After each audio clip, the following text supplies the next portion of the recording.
The cartographer noticed it first. Not a battle, not a transmission, not the slow creep of a colony ship across contested space. Just an error, a small, embarrassing clerical error in the margins of Sector Registry File 7441 Omega, submitted by a junior archivist on a station so far from the galactic core that its name barely warranted pronunciation. The file was supposed to be blank. The sector was supposed to be empty. But in the lower right corner of the registry form, a field designated for anomalous notation asterisk, a field that had never once been used in 400 years of Galactic Council cartography. Someone had written 3 words in standard interlingual script. We were here. Senior cartographer Velasun stared at those words for a long time, long enough that the light in his office cycled twice through its evening sequence, long enough that his secondary heart, the one he'd always trusted for instinct rather than function, began doing something it had never done before. It began to race. The Galactic Council's decision to erase Earth from every star map had been, by all institutional measures, a clean operation. Surgical, efficient. The kind of bureaucratic erasure that the Council had performed 11 times in the last 3 centuries, always for the same broad category of reason. A species assessed as asterisk developmentally hazardous, too volatile, too unpredictable, too asterisk biologically unusual asterisk to be permitted awareness of its position in the larger galactic community. The official term was cartographic quarantine. The unofficial term, whispered in the corridors of council stations by species who had watched the procedure applied before, was something that translated loosely from the Vethkari language as asterisk erasing the address, so they cannot find the door. It had always worked. Every previous species subjected to cartographic quarantine had eventually either stabilized into manageable obscurity or declined into irrelevance. A few had gone extinct without ever knowing the galaxy existed. The Council had files on each case. Thick, well-organized files full of careful language that said, without quite saying, we left them alone and they went away. But Velasun was staring at 3 words in a field that had never been used. We were here. Not we are here. Not a distress signal, not a territorial claim, not any of the standard contact attempt formats that the Council's detection arrays were calibrated to identify and contain. Just the past tense. Just a quiet, almost polite statement of prior existence, dropped into a bureaucratic form like a stone dropped into still water. He pulled up the timestamp. The notation had been entered 14 years before Earth's cartographic erasure had been completed. His secondary heart was not slowing down. You're telling me, said Undersecretary Povthren, not looking up from her desk, that a pre-quarantine species wrote inside a council registry form. Inside the anomalous notation field, yes. A field that requires level 3 clearance to access. Yes. Which humans do not have. Did not have, Velasun said carefully. At the time of erasure, their assessed technological profile indicated they should not have been capable of accessing council infrastructure at any level. Povthren looked up then.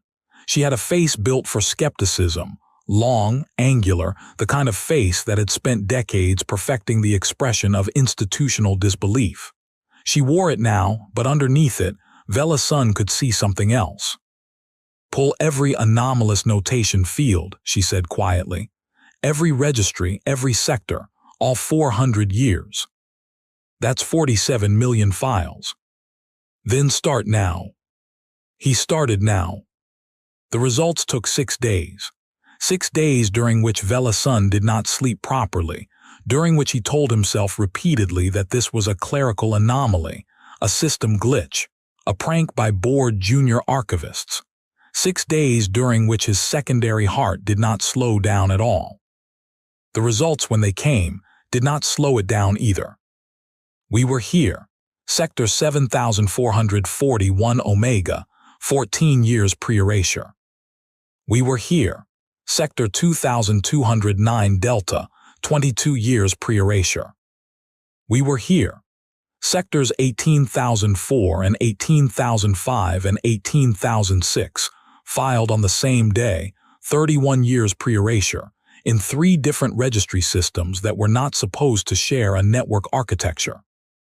We were here, logged in the personal notation field of a deceased council archivist's private terminal, 60 years pre-erasure. We were here, in the watermark layer of a standard shipping manifest, in the metadata of a diplomatic translation file, in the correction history of a galactic census document that no human should have ever touched, filed 89 years before Earth was erased from every map. 112 instances. The oldest was dated 104 years before cartographic quarantine. They knew, Velasun said to no one, sitting alone in his office at 3 in the morning with 112 open files arranged across his screens. They knew the whole time. He sat with that for a very long time. Then he found the 113th instance, and it was not in a notation field. It was in the file for the cartographic quarantine procedure itself. In the section marked * species assessment, final review, in the column designated * council remarks, someone had added a single line of text that was not in any council archivist's handwriting, not in any registered font, not logged under any council identity credential. It said, "You're going to want to check the supply chains." The supply chains took another 3 weeks to audit, and by the end of those 3 weeks, Povthren had stopped sleeping entirely. The problem was not obvious. Nothing about this situation was obvious. That, Velasun was beginning to understand, was the entire point.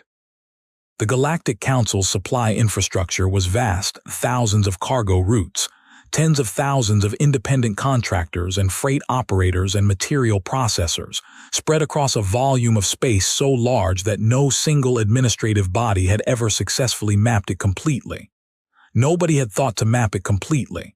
Why would you? The system worked. Goods moved. Stations were resupplied. Ships were fueled. The economy of a civilization spanning several thousand inhabited systems did not require a single oversight body to comprehend it in totality. It just required the components to function. And the components were functioning, beautifully, efficiently, with a quiet reliability that had never attracted scrutiny precisely because reliable things do not attract scrutiny. Velasun had spent his entire career in cartography and had never once thought about where the raw materials in his mapping equipment came from. Why would he? It came. It was there. It worked. He thought about it now. Trace the polymer compound in Standard Issue Council data, slates back 3 supply chain links. Origin processing station in the Threny Outer Belt, which had been operated for 60 years by a company called Meridian Materials Collective, which had been. He stared at the registration documents for a very long time. Incorporated under a shell-holding entity, registered to a postbox address on a station that no longer existed, in a sector that council maps listed as uninhabited.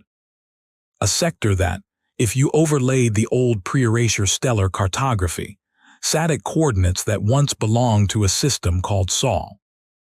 He traced the alloy used in council atmospheric processors. 3 steps back, a refinery collective operating under a name that translated from a dead trade language as * long-haul partners *, registered to an entity whose listed directors included at minimum 4 names that were not names from any known galactic species database, but which were, he checked against a pre-quarantine human cultural linguistics file that he had to requisition from the Council's restricted archive, human names. Old ones. Common ones. Sarah James Elena Park. They didn't just know, Velasun said. He pulled up another file, another trace, another step back through layers of registration and subregistration and subsidiary entities, through decades of paperwork so mundane that no council auditor had ever looked twice at it. They built themselves in. Povthren convened an emergency session of the Council's Cartographic Security Directorate at 6 in the morning, and Velasun had to physically stop himself from laughing at the name, because the word security now felt like the most optimistic word he had ever heard. The session lasted 4 hours. By the end of it, 3 senior directors were visibly distressed. One had left the room twice without explanation, and Velasun had delivered a presentation he would spend the rest of his life wishing he had never had to give. The supply chain penetration was not the worst of it. That had simply been the first thing they had found when they looked, because it was the largest and therefore, perversely, the most visible. It was the thing humans had apparently decided they didn't mind being eventually discovered, because by the time it was discovered, it would be impossible to simply remove. What was worse was the listener program. One of the junior analysts on Velasun's team, a young Kathai named Osvren, who had the nervous energy of someone who had recently realized that her entire career had just changed shape, had been cross-referencing human pre-quarantine communication intercepts with current Council internal network traffic when she found a pattern. A very small pattern. The kind of pattern that required 17 years of signals analysis experience and a peculiar instinct for things that were slightly too quiet. She called it in her notes, * the breathing. Every major Council internal communication network had, buried in its background carrier wave noise, an almost imperceptible signal modulation. Not a transmission, not a message, just a rhythm, regular, patient, periodic. Like breathing. Like something that was listening and wanted you to know it was still alive, but had decided that simply staying alive was sufficient for now. How long? Povthren asked, and her voice had a quality Velasun had never heard in it before, which was the quality of someone asking a question they already understood was going to be answered badly. Osvren pulled up her analysis. The oldest archived network recording we have that shows the pattern is from a maintenance log taken during the construction phase of Sigma Station. Silence. Sigma Station, Povthren said carefully, was completed 160 years ago. Yes. That's 60 years before we even made first contact with Earth. Osvren said nothing. She didn't need to. The room was very quiet for a moment that lasted much longer than it should have. They weren't responding to contact, Velasun said slowly, working through it as he spoke, feeling each word land like a step onto ice he wasn't sure would hold. They were already here when we found them, already inside the networks, already inside the supply chains, already watching. He stopped. First contact wasn't us finding them. He looked around the room at the faces of the most senior bureaucrats in the Galactic Council's Information Security Division, and saw in each of them the exact same expression. It was them letting us find them. The Council's first instinct was control. This was not surprising. The Council's first instinct was always control. It was an institution built on the management of information, the careful regulation of what species knew about each other and about the larger galactic community, the orchestration of contact and quarantine and integration on timelines that suited galactic stability rather than individual species development. It had, over 4 centuries, become extraordinarily good at this. The cartographic quarantine procedure alone had been refined through 11 applications into a mechanism of remarkable elegance. You removed the address. You watched the species fail to find the door. You waited. The Council convened a closed session at the highest level and made a decision that was, in the context of everything Velasun now knew, almost impressively optimistic. They decided to complete the erasure. Not just the star maps, all of it. The supply chain contracts would be terminated. The shell companies audited and dissolved. The network listeners identified and purged. Earth and everything human would be so thoroughly removed from every system, every record, every infrastructure layer that the species would simply cease to exist, from the galaxy's perspective, as though it had never been present. It was, the senior directors agreed, the only rational response. Vela's son voted against it. He was the only one who did.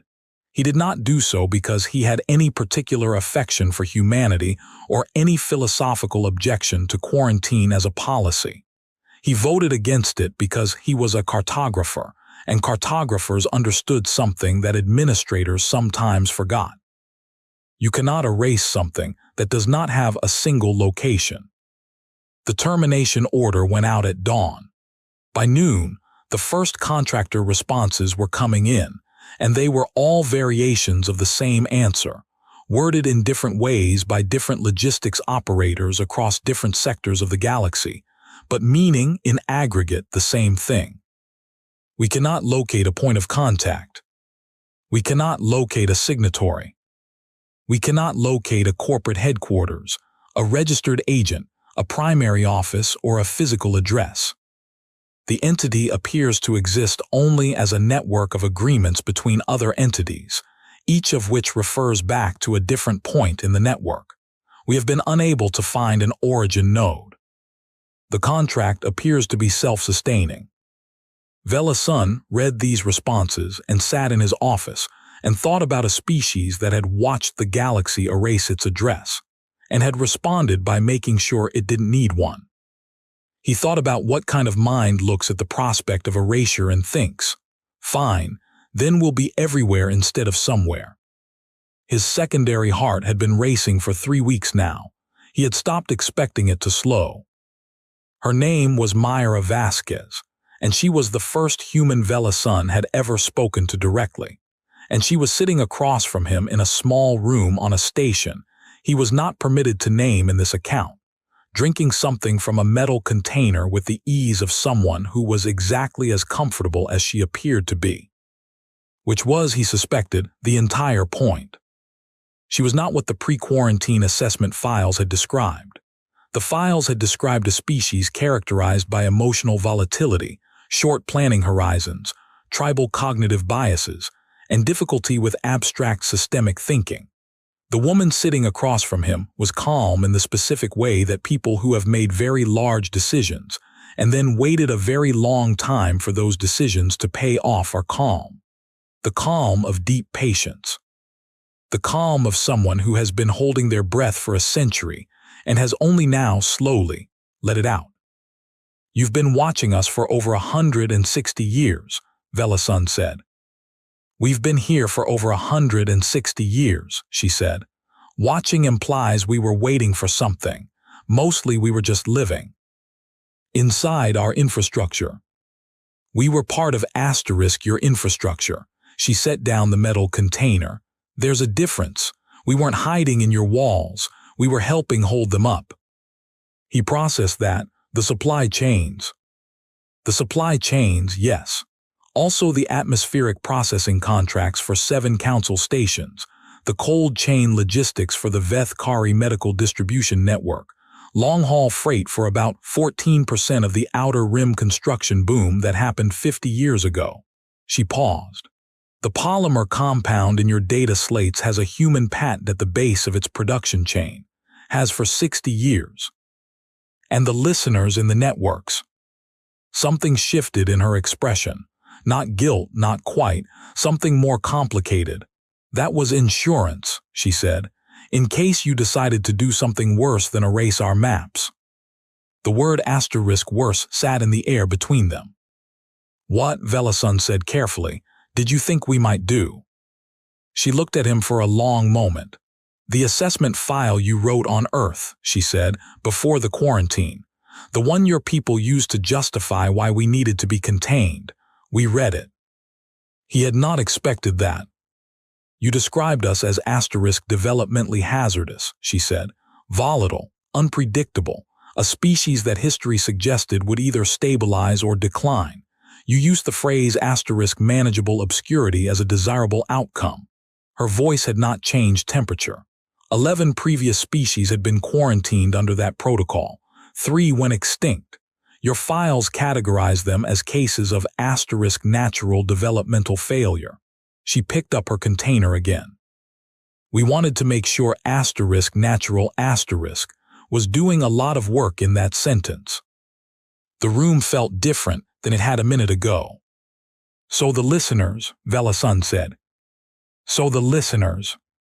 Were you going to use them? She looked at him, just looked for a long moment, and he had the distinct experience of being assessed by something that had been studying him, studying his entire civilization, for longer than he had been alive. We were hoping, she said, that we wouldn't have to. The council's second response was negotiation, which was better than the first response had been, and was still, Velasun privately believed, catastrophically late. The problem was not political. The problem was not even strategic. The problem was that the council's entire framework for understanding species relations was built on a model of sequencing. You found a species, you assessed it, you made a decision about integration or quarantine, and then you executed that decision from a position of complete informational advantage, because you had found them and they had not found you. Humans had inverted every assumption in that model, and the council was attempting to negotiate with a species. It did not understand using frameworks designed for species it had encountered from a position of total situational dominance. Myra Vasquez was not the only human at the table, it turned out. She was the one who spoke most, but there were others, and what disturbed Velasun about the others was not their number but the variety. They were not a delegation in the way the council understood delegations. They did not share a uniform. They did not defer to a single authority. When questions arose between them, they argued quietly, briefly, efficiently, and then moved on. And the arguments did not seem to damage anything between them, which was itself baffling, because in Velasun's experience, disagreement between delegates was a rupture that required careful repair. For humans, apparently, it was just conversation.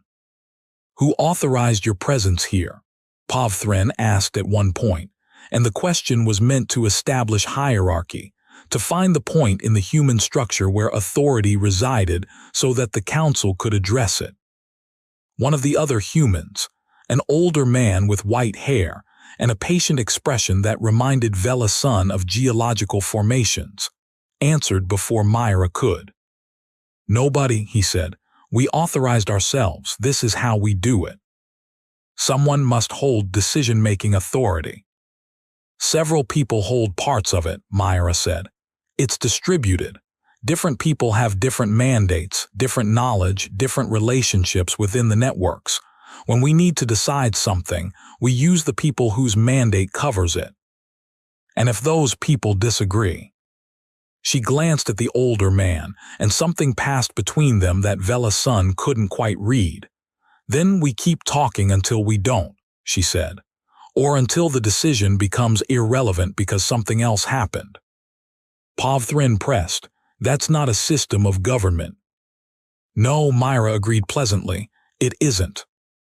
The full scope of what humans had built in the galaxy took another 4 months to map, and Velasun was responsible for the mapping, which meant he spent 4 months in increasingly intimate contact, with the specific sensation of understanding, becoming worse the more information he acquired.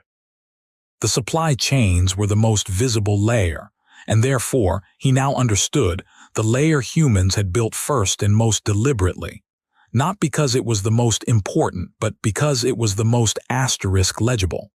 It was the part they had always intended, eventually, to be found. Below it was the freight.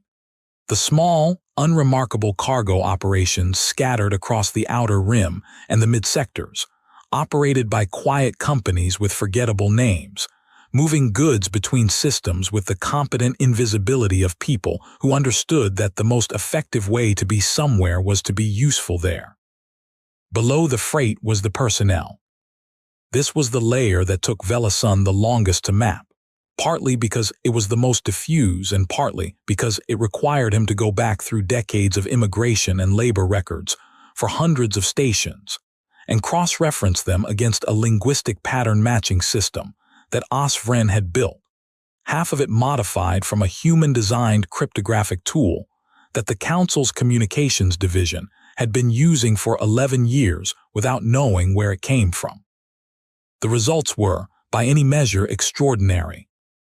Humans had been working throughout the galactic infrastructure for decades, not in visible positions, not in command roles or diplomatic postings or high-profile technical advisory slots, in maintenance, in logistics coordination, in the long, unglamorous stretches of labor that kept systems running and attracted so little attention that no one had ever thought to ask who was doing them. Station janitors who had worked 20-year contracts on council hubs, cargo loaders, data entry operators in the enormous, underappreciated bureaucratic engine rooms that processed shipping manifests and supply requests and maintenance orders for stations housing tens of thousands.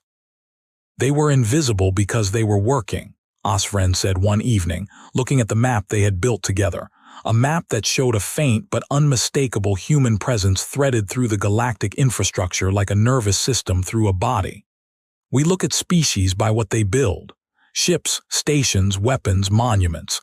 We look at the large things, and they just kept doing the small things. She paused. For 100 years, she said, without anyone noticing. Velasun looked at the map, at the threads, at the patience it represented, the staggering, inhuman, deeply and precisely human patience of a species that had found out it was going to be erased, and had responded by becoming so thoroughly woven into the existing structure that erasing them would require unraveling a significant portion of the galactic economy. They were never trying to fight us, he said. No, they were trying to make themselves necessary. Osfren said nothing. She didn't need to.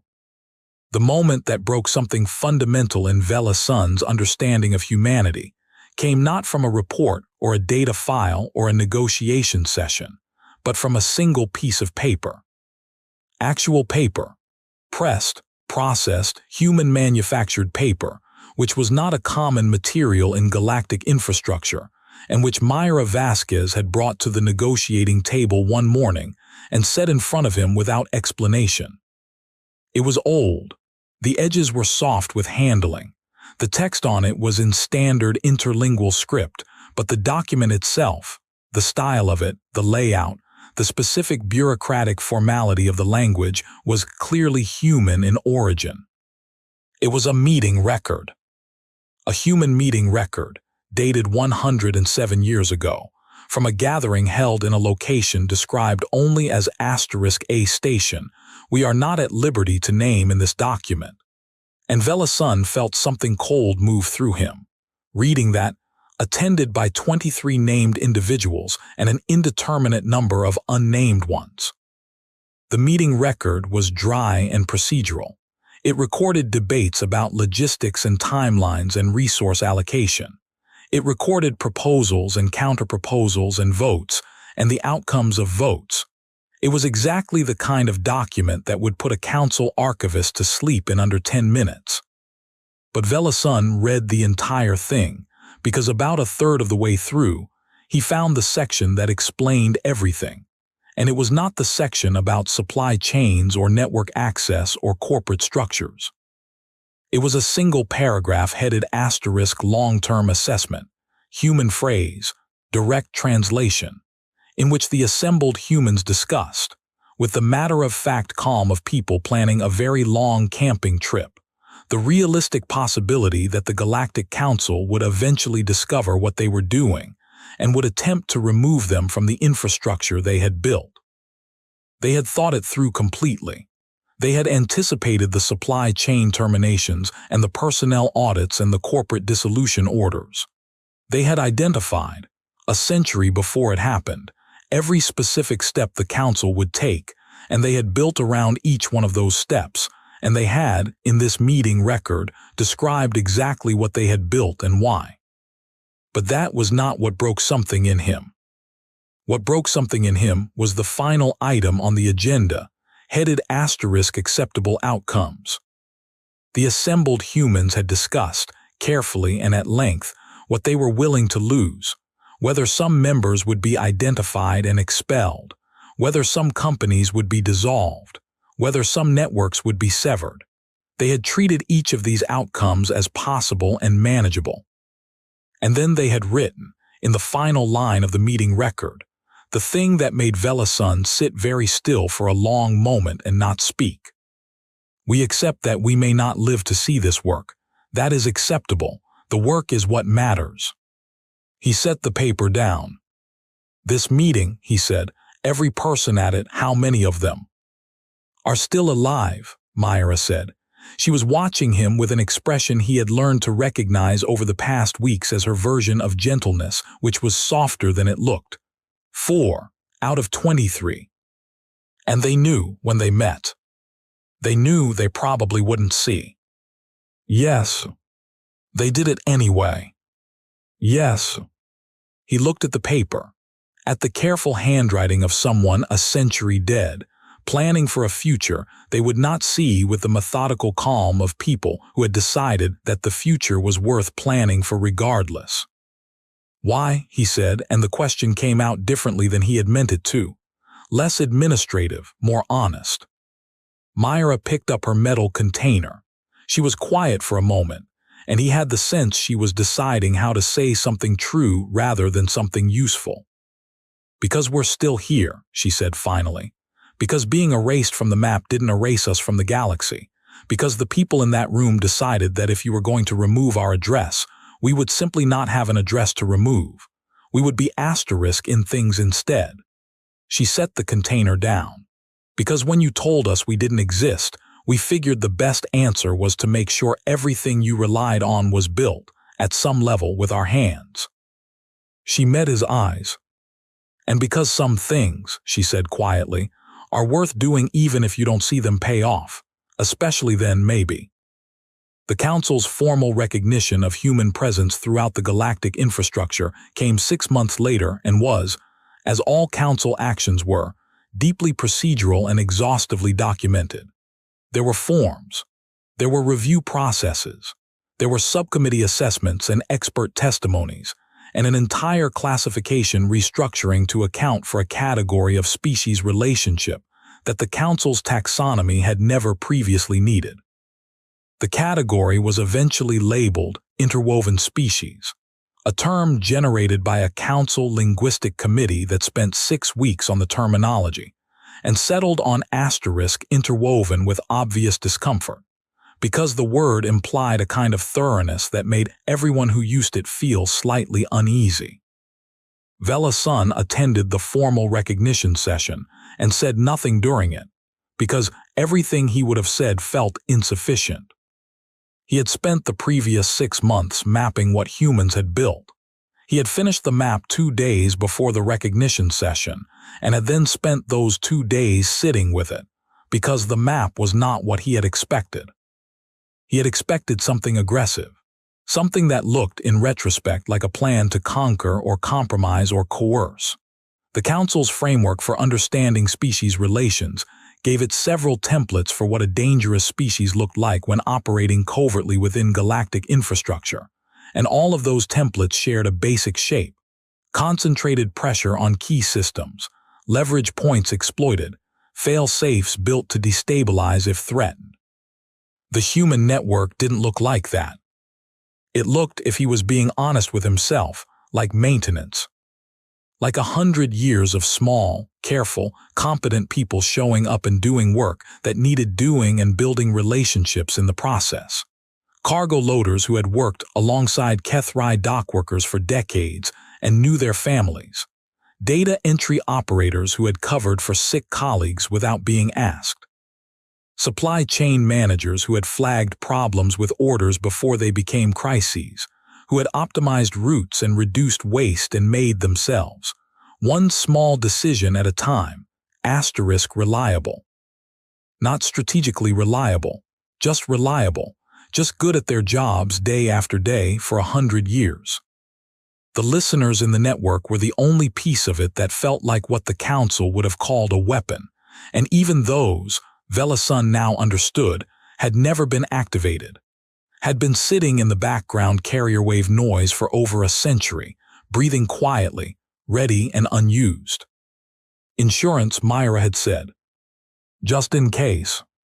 He looked at the map, at the threads of human presence woven so thoroughly through the galactic infrastructure that removing them now would require a restructuring effort that the Council's own economists estimated would take 40 years and cost more than the Outer Rim construction boom.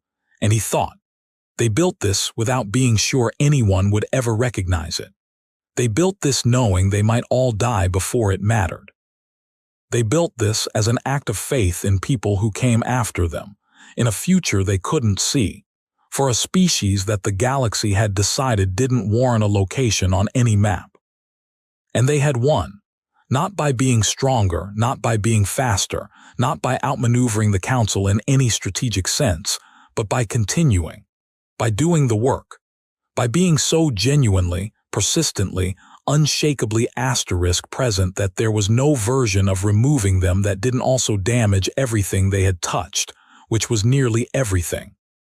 You could not erase an address that had become an infrastructure.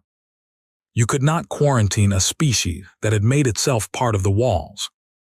On his last day of working on the map, Velasun went back to Sector Registry File 7441 Omega and read the notation again.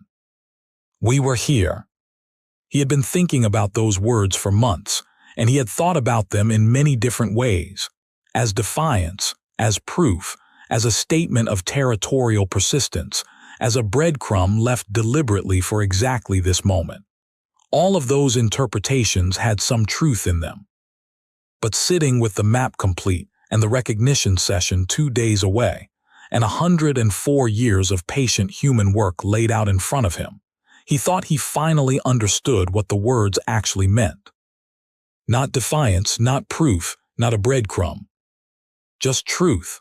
Just the simplest possible statement of a species that had decided, somewhere in the long dark of being unmapped and unacknowledged, that existence did not require permission. That presence did not require recognition. That 100 years of useful, anonymous, unglamorous work was a life worth living even if no one ever knew you had lived it. We were here. Not as a claim, not as a threat. As a fact that had never stopped being true. He closed the file. In the formal recognition session 2 days later, the senior council delegate asked Myra Vasquez, on behalf of the assembled directorate, how humanity wished to be formally classified in the Galactic Registry going forward. It was, by procedure, the first question asked of every species being formally entered into the system, and it was meant to establish the basic parameters of the relationship: allied, neutral, affiliated, candidate, protectorate. Myra considered the question for a moment.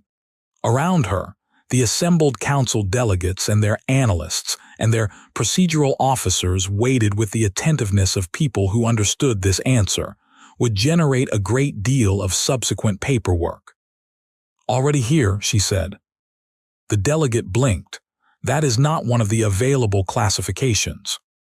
Myra Vasquez picked up her metal container and met his eyes with the calm of someone whose grandparents' had made a decision in a room whose name nobody remembered, on a station they had no right to be on, about a future they would never see. Make a new one, she said. Velasun never went back to standard cartography. He spent the remaining years of his career doing something that had no official title in the Council's organizational structure, because the Council had never previously needed a role for it. He mapped the unmappable, the human presence layer, the interwoven threads, the places where a century of anonymous labor had quietly become load-bearing. He got very good at it. He became, in fact, the best in the galaxy at reading the traces that humans left, the particular signature of their presence in supply chain architecture, in logistics patterns, in the subtle optimizations that appeared in freight routes after a human logistics coordinator had been working a sector for a few years. He also got very good at recognizing the places humans weren't yet. There weren't many, but there were some: frontier sectors, new stations, Systems recently opened to development, places at the leading edge of galactic expansion where the infrastructure was still young and the contracts were still fresh and the work was still being defined. He would look at those places and think about the meeting record, about the 23 people in an unnamed room planning for a future they wouldn't see. And then sometimes he would look more carefully and he would find it. Not a transmission, not a territorial claim, not a station or a ship or a registered corporate entity. Just a maintenance log with a signature he couldn't trace. Just a supply contract that referred back to a holding entity whose origin node he couldn't locate. Just a small, unremarkable annotation in a field that was supposed to be empty. We were here. Past tense, always past tense, as though they had already moved on. As though they were already somewhere else by the time anyone thought to look. The galaxy had tried to erase humanity from every map it had. It had taken 100 years, and a cartographer who couldn't sleep to understand what that had actually accomplished. It had not removed them. It had simply taught them that you didn't need a map to be somewhere.